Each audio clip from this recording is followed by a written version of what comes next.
Good morning. I am Miss Kim, the children's librarian here at the Winsburg County Library. In my hand is the next story time, number 45, and it's called Black River and Dr. Drucker. The next summer reading video, which will be video number 2, that you will see later on today, will be of Dr. Drucker and him explaining and talking about Black River. Black River is a place that he has always loved. He swam in it when he was a child, and to this day, he helps to clean it up with the Lions Club, another passion of his. So please come back and check out the video on Black River and Dr. Drucker. Thank you. I'm Bobby McCutcheon from the library in Kingstree, and we're going to talk to a fellow who has participated in this, the Black River Management Plan. He's coming up the river toward us right now, and we're going to talk about why he loves the river, why he's in that boat, and everything he can tell us this morning. So thank you for watching.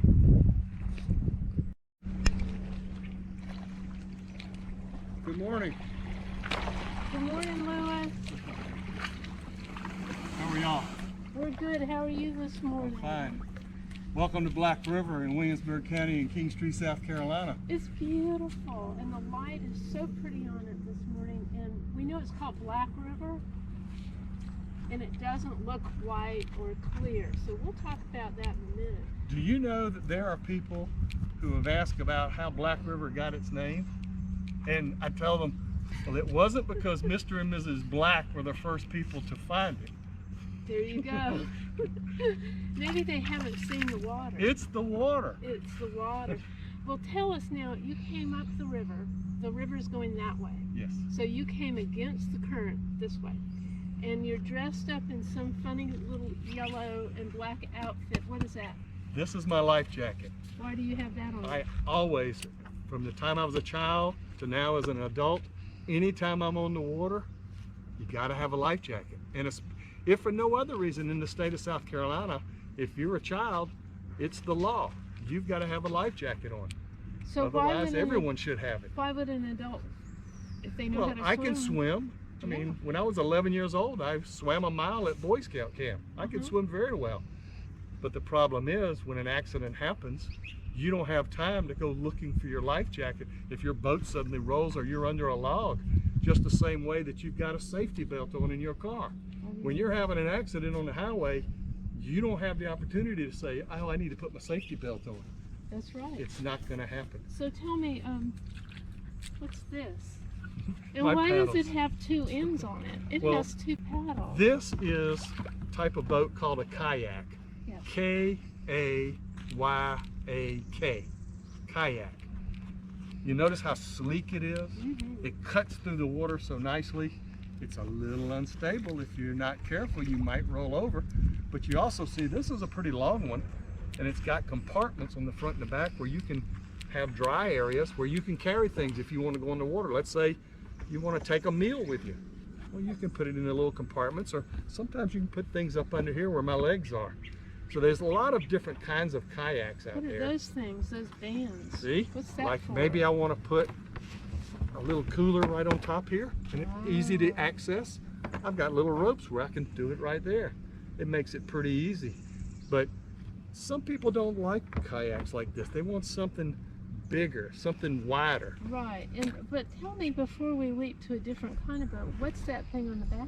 On the back, that's my fin. my fin or my skag, Ah, what does it do? or my rudder. Oh, Because a lot of times the wind's blowing and you're on an open water, that will help when you put it down in the water to help you steer and turn. It's really nice in that regard. Another amenity on these new kayaks and all that we have. Now, can you show us, can you pull out and do a circle? Like, how would one do a circle in a boat that was like that? A circle. A circle. So how would you go around in a circle? Well, sometimes you just got to learn your strokes. You don't have to paddle hard because remember, it's a very sleek boat. How much does it weigh? This boat probably weighs about 55 pounds. Wow. Some of them are lighter. But you notice if I paddle on the right how it turns me to the left? Yes. Or I can even back paddle. Look how I'm back paddling on the left, and it turns me still to the left. So I can turn any way that I want to go, really. So If I want to go backwards, I'll just go paddling backwards on both sides. Look how nice it is to have two paddles in a kayak. yes. So if you are in white water, water that's rough water, this boat would do better than that boat. Probably, you're right, Why because a would lot of that times be? in white water, with that water splashing and all around, I can have a skirt here and it'll be watertight around my waist to help protect me. Ah, you didn't tell us where that name kayak came from. Kayaks, maybe a little bit later we'll show you an example of an older type kayak. But a lot of times when I was growing up, I always heard that the Native American Indians and the Eskimos are the ones that had kayaks. Maybe we'll show you some example of that a little bit later Nice. on that. Now, you brought two boats, Two boats. the kayak and then this one that doesn't have the skirt and all that on it. I'll show you a little different one here now. Thank you. This is a type of a canoe. C-A-N-O-E. Yeah. Canoe. You notice one thing about it? Just look how wide it is. How stable it is. Also, you noticed in my kayak, I was sitting in the bottom of the boat. This one I've got a bench to sit on. I'm really up kind of high, like this. Now some people, when they're paddling a canoe, will actually go down on their knees, and they feel more stable paddling like this. You notice I only have a single paddle. Most of the time the kayaks have the doubles, and most of the time the canoes have a single paddle. It makes it more efficient for you. Is this as maneuverable as that? Can you turn as quickly? People that are very good with canoes and as far as their experience can maneuver this in any place that you can maneuver that. But you see this is not as sleek. So maybe it's a little more, not as fast, maybe not as easy to turn, but there are experts in paddling this that have done it for many years that can handle a boat like this just as efficiently as what you do with your kayak. So These if are you popular. were a trapper or something in the old days where you're going to carry back lots of weight, lots of big stuff, you might go with a big fat boat like this? Absolutely. This is more suited for a hunter or someone that's traveling maybe from here to a further distance and they got to take a lot of camping gear with them. This would be a perfect setup for them. Right. And also it's very stable. And so the idea is you won't tip over quite as easily because it's more stable than what we're talking about with the kayak. But in a heavy rainfall, you would have to cover this up in some way to keep... If it was a heavy rainfall for a long time, your boat could fill with water. Some people will carry little sponges with them Oh, yeah. to soak it up and get that out, or a little bucket, something like that, to get the water out of their boat. Because remember, water is heavy.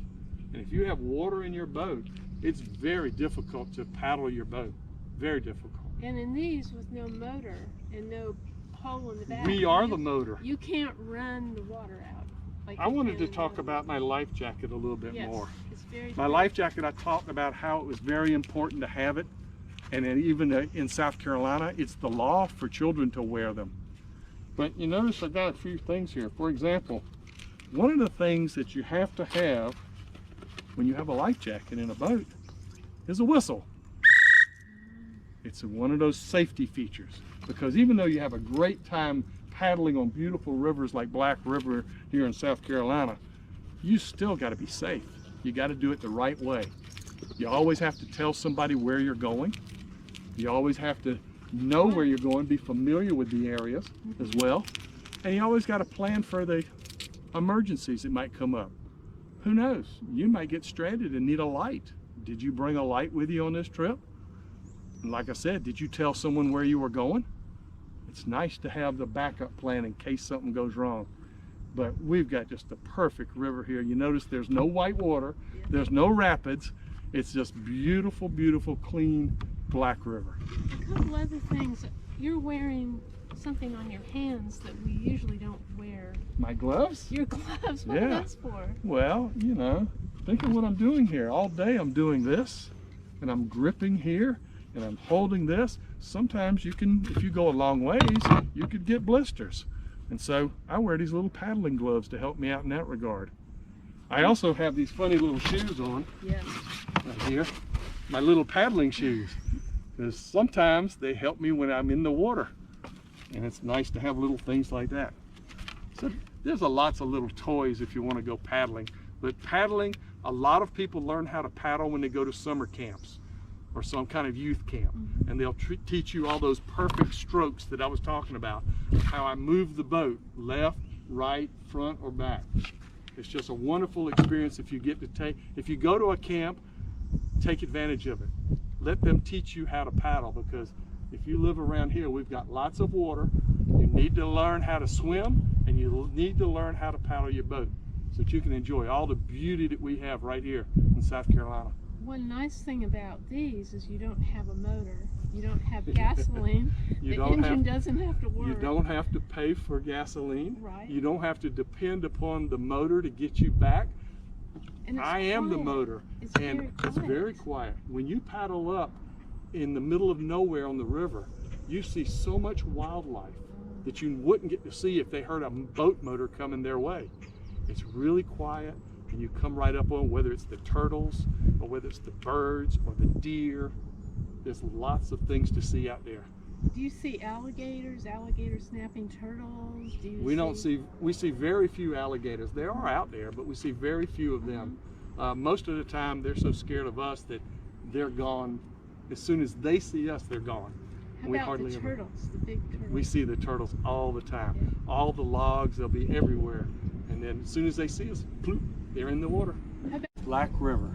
yes. It's not because of the people that settled this area. It's not because Mr. and Mrs. Black owned this area. It's because look at the color of our river. It's black. Now, a lot of people think that a dark river like that is a dirty river. That's not true.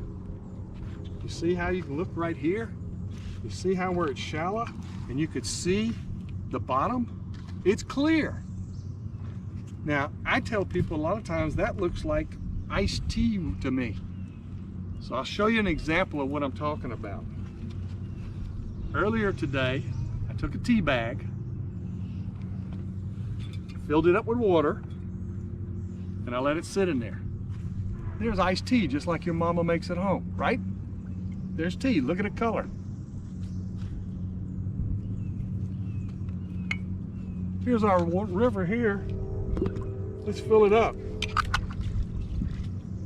Look, it's like weak iced tea. It's clear though. See how crystal clear it is? That's not dirty water. That's just black water. And you notice how when it's shallow, it looks like this. And then deeper out there you go, it looks more like this. Maybe they should call this the iced tea river.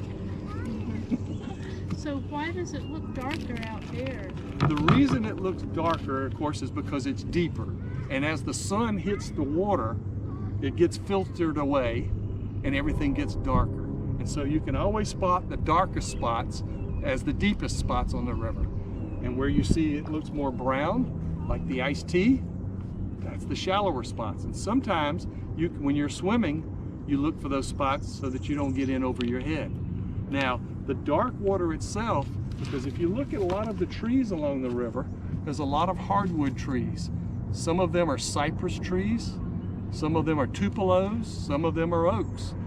But what happens is the roots and the leaves are in the water or on the banks, and it colors the river. Those leaves and roots tend to color the river. It's something called a tannin, T-A-N-N-I-N. And that's what colors the river like that. Now a little bit later, we'll show you what a cypress knee looks like. So you'll see an example of what's actually coloring the water, iced tea or black.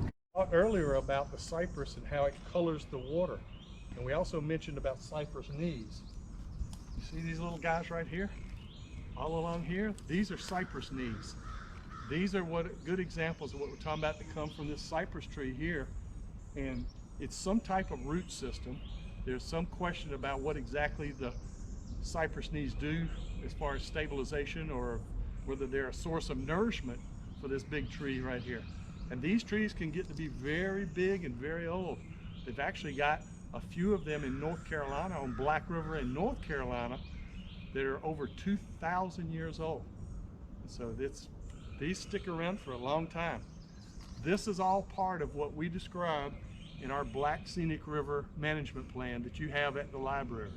You can read all about this, whether it's the history of this area, or whether it's talking about the plant life or the animals, because we can hear birds in the background right now, or whether it's for preservation or conservation or for the timber industry. There's a little of everything in this Black Scenic River Management Plan. But this is a great example here in Kingstree, South Carolina, of what we're hoping to preserve. All of this out here. So Lewis, just a question. That doesn't grow up into a tree trunk with limbs. I don't think so. I don't think so either. I don't think it does. It's no. a very weird thing. So if you went to school and you became a botanist, maybe you could figure that out one day? A botanist would know this. If Yeah. you go to school and you take a field botany course, or you major in biology, Yep. you probably could learn all about everything we're talking about today. So if you were a water chemist, you might talk about tannins in your class. I bet you would. What I other bet you would. sciences are out here? Out here, well, there's zoology, Oh yeah, the study of animals. right. There's lots and lots of different Ichthyology. animals. Absolutely. Yeah, we've got some big words. Fish. You're going to have to look those up. Right, that'll be Yes, fun. in our river here, there are bass, there are catfish, there are mudfish, there are brim, red breast. There's so many different kinds of fish that are in our river right now, a freshwater river That's right.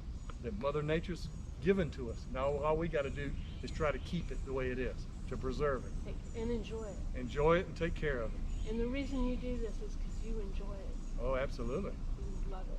How could you not enjoy this? I don't know. It's a beautiful area. Everybody wants this, but not everyone has it. But in Williamsburg County in South Carolina, we've got it. Right. We don't have skyscrapers, thank goodness. Thank 'cause goodness. We have this. We don't have a lot of traffic, but we got Black River. That's right. Lewis, thank you for coming and talking to us and showing us about your love, your passion, Oh, that's the great. Black River. I hope that somebody's learned something from what we said today, and I hope that you'll grow up and love Black River like I do. Yes. Have that smile that Lewis has when he's out here. Floss and brush your teeth. There you go. See your That's it. dentist on a regular basis. That's right. Goodbye.